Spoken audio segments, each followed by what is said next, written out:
आज Doubtnut app download करें। Doubtnut पर अपने सभी गणित, रसायन विज्ञान, भौतिक विज्ञान और जीव विज्ञान के डाउट्स का करो सफाया। बस प्रश्न की फोटो खींचो, एक ही प्रश्न को क्रॉप करो और तुरंत वीडियो सोल्यूशन पाओ। अभी डाउनलोड करें। हेलो दोस्तों, आपका प्रश्न है औषध रसायनज्ञ के लिए औषधों का संवर्धित उपयोगी वर्गीकरण है। यहाँ विकल्प दे रखे हैं। पहले विकल्प में दिया है रासायनिक संरचना के आधार पे, दूसरे विकल्प में दिया है औषध के प्रभाव के आधार पे, तीसरे विकल्प में दिया है लक्ष्य अणुओं के आधार पर, चौथे विकल्प में दिया है भेष जगुण विज्ञानी प्रभाव के आधार पर। तो चलिए इस प्रश्न को हल करते हैं। तो दोस्तों, जो जितनी भी हमारी औषधियाँ होती हैं इनको हम अलग अलग प्रकार से वर्गीकृत कर सकते हैं, जैसे कि इनकी रासायनिक संरचना के आधार पे, लक्ष्य अणुओं के आधार पर, औषधीय प्रभाव के आधार पर।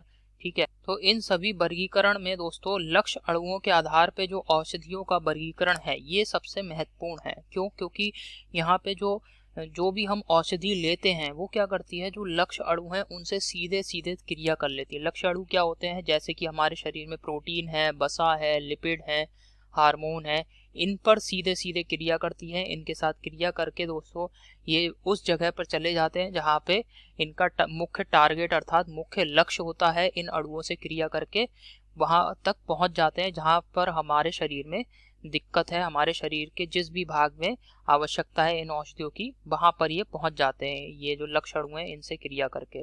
और वहाँ पे जैसे ये पहुँचते हैं वहाँ पे जाके ये अपनी जो रासायनिक क्रिया है, जैविक क्रिया है, उसको करते रहते हैं, जिससे हमारे शरीर में तुरंत ही लाभ मिल जाता है हमारे शरीर को।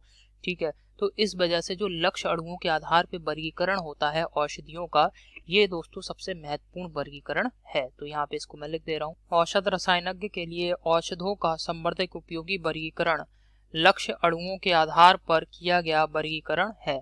यही दोस्तों हमारे प्रश्न का उत्तर है। विकल्प देख लेते हैं। पहले विकल्प में दे रखा है रासायनिक संरचना के आधार पर, ये गलत है। दूसरे विकल्प में दे रखा है औषध के प्रभाव के आधार पर, यह भी गलत विकल्प है। तीसरे विकल्प में दे रखा है दोस्तों लक्ष्य अणुओं के आधार पर, तीसरा विकल्प बिल्कुल सही विकल्प है। चौथे विकल्प में दे रखा है हमें भेष जगुण विज्ञानी प्रभाव के आधार पर, यह भी गलत विकल्प है। तो आशा करता हूँ आपको ये समझ में आया होगा। धन्यवाद।